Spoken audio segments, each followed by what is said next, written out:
धन्यवाद राकेश भाई। हाँ बताइए, इंट्रोडक्शन बहुत अच्छा दिया। थोड़ा सा आज हमारा जो कार्यक्रम हो रहा है उसमें हमारे सभी लोगों को स्वतंत्रता दिवस की हार्दिक बधाई देता हूँ।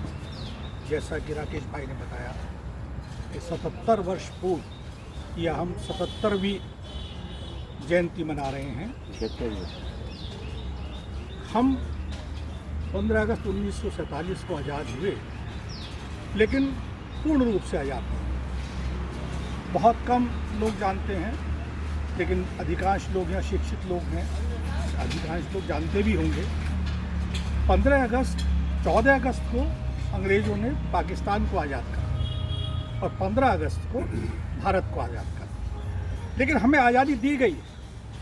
जवाहरलाल नेहरू को बुलाया गया, उस समय के जितने कांग्रेस के नेता थे सभी को बुलाया गया और ये कहा गया, जवाहरलाल नेहरू को प्रधानमंत्री डिक्लेयर कर दिया गया सर्वसम्मति से और उनसे कहा गया आप अपनी कैबिनेट बनाइए। उन्होंने कैबिनेट बनाई, जिसमें जो है वो सरदार पटेल जी को होम मिनिस्टर बनाया गया, अंबेडकर साहब को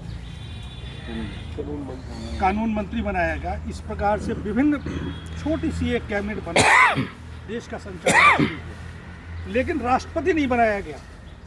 लेकिन लीगल पॉइंट समझिए इस बात का, राष्ट्रपति नहीं बनाया गया। उस समय हमारी जो कैबिनेट थी वो विचार विमर्श कर सकती थी, देश चला सकती थी, लेकिन कोई भी अध्यादेश कानून के रूप में पास नहीं करा सकती थी, क्योंकि लीगल प्रोविज़न ये है कि जब तक उसके ऊपर राष्ट्रपति के हस्ताक्षर ना हो जाए कोई भी अध्यादेश नियम नहीं बन सकता। ये आज़ादी हमें मिली 1950 में, फिर 51 में। अच्छा, 26 अगस्त 1951 को 26 जनवरी 1950 को पहले राष्ट्रपति राजेंद्र प्रसाद जी को राष्ट्रपति पद की शपथ दिलाई गई। असली स्वतंत्रता हमें उस दिन मिली। अब अभी पुनीर साहब ने कहा कि किन परिस्थितियों में और किस तरीके से हमने किस तरीके से आज़ादी हासिल करी, उसी में सभी का योगदान है। लेकिन मैं यहाँ पे एक छोटा सा एक उल्लेख करना चाहता हूँ कि इसमें जो भूमिका सबसे महत्वपूर्ण भूमिका रही है वो नेताजी सुभाष चंद्र बोस की रही है। वो कैसे, मैं उस चीज़ को आपको बताता हूँ। 1942 में विश्व युद्ध समाप्त हो गया।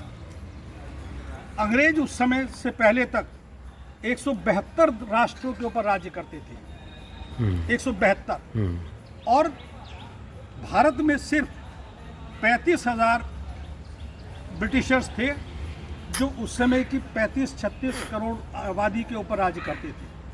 राज कैसे करते थे? हमारे ही लोगों से हमारे ऊपर शासन करा करके खुद सुप्रीम बने रहते थे।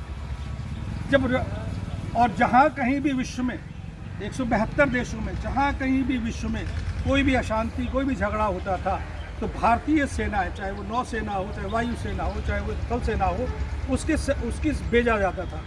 उस समय की वर्ल्ड की सबसे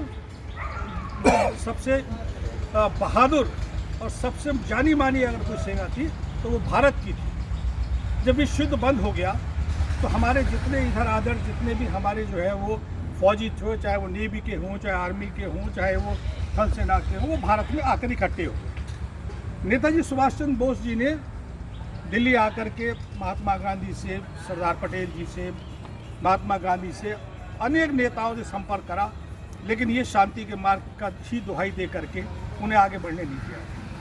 नेताजी ने जो है वो अपनी अप्रोच बदली और उन्होंने जो है वो सेनाओं के अधिकारियों से, सेनाओं के जवानों से वहाँ से बात करनी शुरू की। उसका नतीजा ये हुआ, सबसे पहले वो जो रॉयल नेवी ऑफ इंडिया के नाम से जो है वो जो हमारी नेवी थी उसमें विद्रोह हुआ। उसमें विद्रोह क्या हुआ? बहाना तो भूख उसका था कि हमें खाना नहीं अच्छा मिलता, लेकिन उसके पीछे भावना नेताजी सुभाष चंद्र बोस की थी। उन्होंने क्या करा, जो जिस प्लेन पोर्ट पे कैप्टन अंग्रेज था मार करके समुद्र में डालना शुरू कर दिया।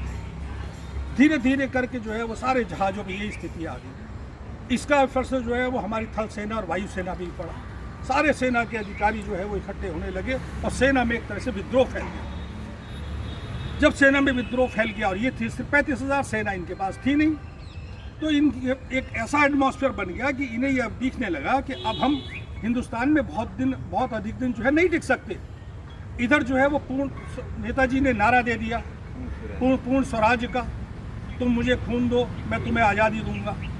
उसके चलते जो है वो ये सब स्थिति बनी और अंग्रेज़ों को मजबूर होकर के भारत छोड़ना पड़ा। महात्मा गांधी में आदरणीय हैं, पूरे राष्ट्र के पिता हैं, उनका सम्मान करता हूं, लेकिन आज़ादी का मैं सबसे बड़ा महत्व योगदान हम सुभाष चंद्र जी बोस का रहा है। लेकिन हमें आज़ादी मिल गई, आज़ादी के बाद भी हम गुलामी से नहीं निकल पाए। हमारी सारी सड़कें, हमारे सारे एयरपोर्ट या तो मुगलों के नाम पर थे या अंग्रेज़ों के नाम पर थे। उसके ऊपर बस एक शेर सुना के मैं अपनी बात करता हूँ। निकाल लाया हूँ पंछी को पिंजड़े से, नहीं, निकाल लाया हूँ परिंदे को पिंजड़े से, बस परिंदे के दिल से पिंजड़ा निकालना है। हम लोगों को बस यही काम करना है कि जो आज़ादी है उसे सही मायने में हम आज़ाद होकर जिएं। यही मेरी है। एक बार को आप लोगों को शुभकामनाएं। बहुत बहुत बधाई।